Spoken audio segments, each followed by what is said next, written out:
Hi, and welcome to the next lesson in this course on the tarot, this masterclass on the tarot. I really hope you're enjoying the work so far and you're spending the time required on each card to fully understand it. Remember, this is not about learning the keywords for the cards, although that's going to come. It's not about reading the cards in terms of divination to start with. It's about understanding the cards on your own personal journey. The tarot is a journey. It is for me about personal alchemy. And once you understand the symbolism and you apply it to your own life, then, well, you're a long way down the track than most people who just simply tarot readers at New Age festivals. Alchemy is quite an interesting idea.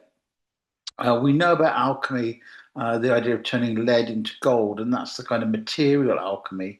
But alchemists weren't only about producing gold, they were in many ways talking about the production of the gold of the soul, turning the lead of human existence into the gold of understanding. And that's why the tarot, I think, is being used primarily in the sort of 18th century onwards for esoteric mystery schools like the Golden Dawn, because they symbolize this journey, this change, and the patterns through life, every aspect of life. As I've already mentioned, that the journey through the tarot can be in a moment, or it can be in a whole lifetime. It can be in a project, it can be in an idea, it can be in a relationship. And so, what we're looking at are ways of plotting out our journeys through life. So we're at session 17, Temperance and Art. And I really enjoy this particular card in the tarot because of where it comes. As you know already, that the last card we looked at was death. And death wasn't the thing to be scared of in the sense that you see in the Hammer horror movies. They lay the death card out, and Peter Cushing does some description of how you're going to pass. Death is the ending and the beginnings in endings. And so once you've faced that death, once you've faced the need to move forward, then what you're really looking at is what's going to change. You're really looking at transformation. And this card, I think, is about alchemy. Okay, the Waite Smith deck on the left is called Temperance, which is a kind of Christianized ideology. We'll look at more depth.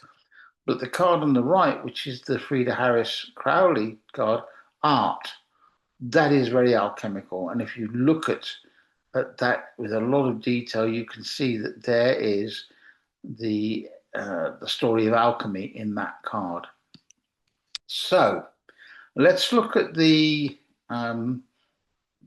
Rider Coleman Harris Smith deck, um, or the Waite Smith deck. There's a symbolism to look at. It's an angelic figure. Okay, um, just uh, just looking at it, it's immediately obvious that there's a lot of elemental stuff going on here. There's 1 foot on the land and 1 foot in the water. There's a balance there. She's not just washing her feet, okay? She's actually standing on the land. Notice they're pouring cups of water, probably from one chalice to another. Again, this is about balance, about free flowing balance. It's about the movement of self and spirit and soul. On the robe, on the white robe, there is a triangle within a square, an alchemical symbol to do with spirit. You can read about that.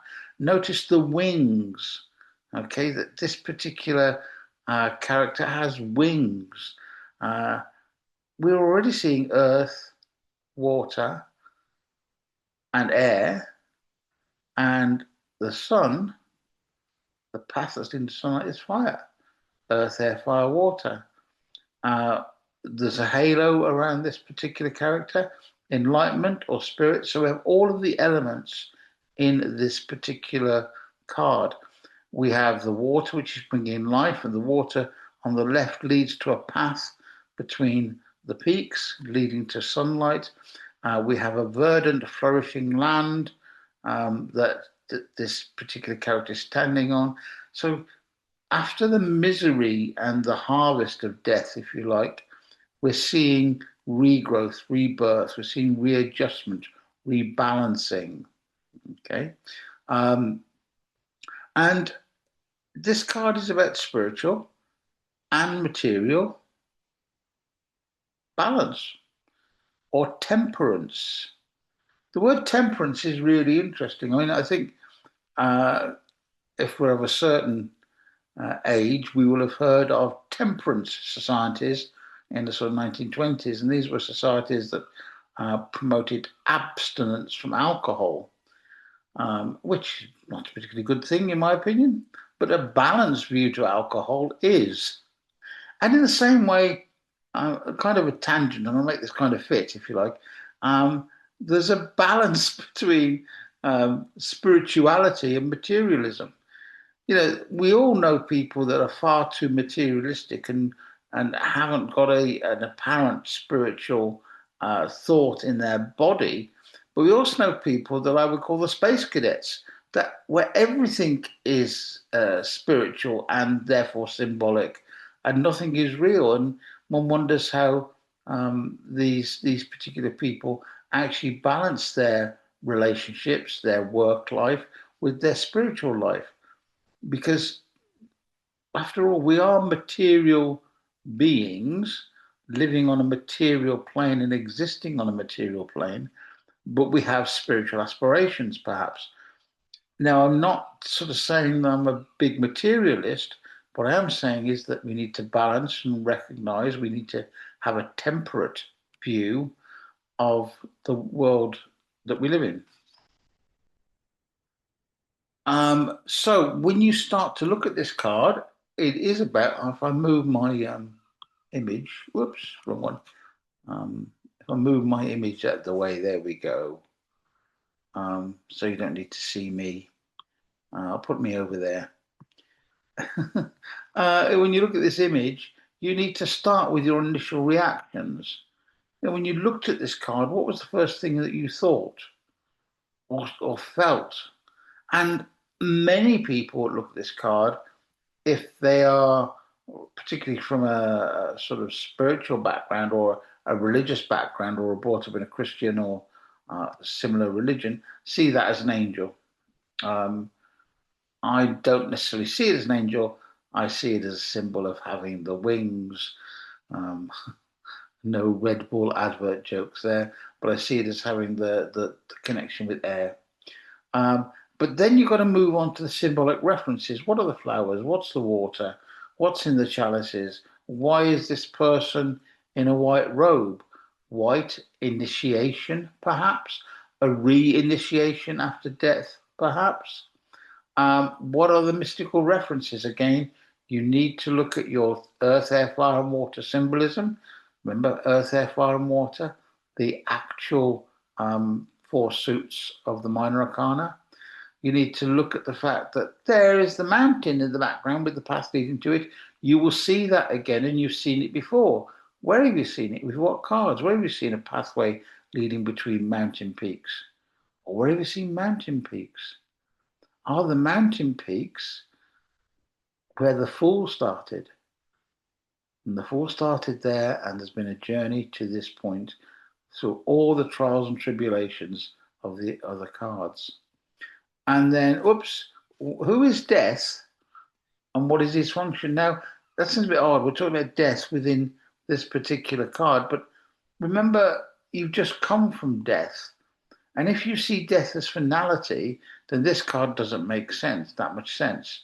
If you see death as part of a process, which you would have looked at last month, then maybe this card will start to make even more sense to you. It's enlightenment, it's rebirth. So, what is death's function? And therefore, how does the function that you explored last month relate to this particular card. Okay. Now, I think the Crowley image, the Harris image, I think is beautiful. There is so much going on here. It's called art rather than temperance, and art is really interesting because um, art is a direct link to alchemy, the art of alchemy, the alchemical arts. And the first thing you're going to notice is whereas our temperance card was angelic, this is a very practical looking woman. But if you look closely, not only is there a green dress, which is obviously um, related to sort of life, if you like, fertility, and the moons on the dress. But notice also that she's half black and half white, and the sides are pretty obvious. There's the black hand and the white hand, the black face and the white face. It's the integration of ourself and our shadow in a Jungian sense, uh, but it's also the albedo and the nigrado of alchemy, which the black and the white substances of alchemy, which in the notes you will see there's a bit of a description there. We also have a cauldron at the bottom with the fire. It's the cauldron of transformation and change. And we have two alchemical animals there. It's the red dragon and a white lion, perhaps. But these uh, animals are symbolic not only of elements, but symbolic of alchemical stages. And again, when you look at the notes, you'll be able to look that up, the rubios or the rubio. Um, these are stages of our chemical purification. She is pouring not water from one cup to another, but she's pouring the water, it looks like water, and maybe adding the wand of fire to the cauldron. Again, it's the mixing of elements. Two elements, water and fire, that should be mutually exclusive, but here are being blended into a new substance within the cauldron. Notice too that the lines of force in the background, you will have seen those lines of force in other of the Frida Harris cards. It's the background to the magician for a start off. It's seen within the high priestess. And we talked in previous cards about how these lines of force connect. Well, here you see the lines of force in the pale background, and you see these crescent moon shapes that seem to be coming from the headdress of the woman in the picture. And they are capturing and focusing and balancing out those lines of force. I think when you look at your notes and when you do your research and you follow this up, you'll notice the gold coin in the background is perhaps a metaphor for that spiritual gold, yeah, and that journey towards spiritual gold and purification on a very kind of simple level. So I love this card as in the Crowley Frida Harris deck. I think it is a beautiful card. There's so much going on, and I see it far more richer than I do the Pamela Coleman Harris version of Temperance. It is worth remembering that on the Frida Harris cards, the Crowley cards, the bottom of the deck has astrological symbolisms with it, as well as elemental symbolism and Hebrew letters. We haven't spent a lot of time in doing that. We are going to review all of that as we move towards the closure of the major arcana cards. But if you haven't been doing so, go back over your cards and look at the astrological connections to the cards. Um, where we're going to be ending up, by the way, just so you feel more positive about this journey, and me not just sort of giving you abstract ideas about the cards and telling you to go look at them, is we are going to be ending up with if you like, a set of keywords a set of ideas, better than keywords, concepts that link the cards together in a story, and will link the cards together when you try and attempt to do readings for yourself, and when you, if you choose to, offer readings to other people. The cards are not about the readings, which is where I think other courses will focus on. Learn to read tarot cards in 10 days, learn to read cards and earn money in a week or a month or whatever. This is about personal spiritual development. And if you pick up some of the academic references I've been making, alchemy in this particular case, you pick that up and start to read that from a spiritual perspective, you will start, I believe, to ask more important questions about yourself and your journey. And after all, that's what this is about.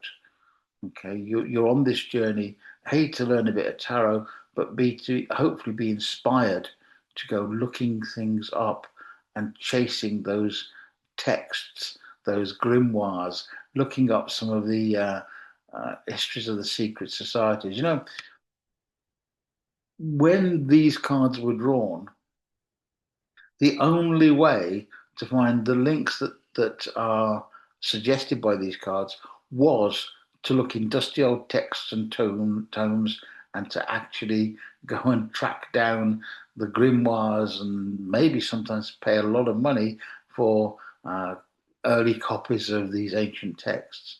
Nowadays, it's all online. It really is. If you've not come across the website Sacred Texts, go and have a look, because a lot of that stuff is now public domain and you can read it to your heart's content. And you can look up the Golden Dawn, and you can look up sort of the works of Cornelius Agrippa and all these people that are so important. The people that we mention quite a lot in the occult course. But the accessibility in some ways seems to have lessened the desire for people to really go and look at it.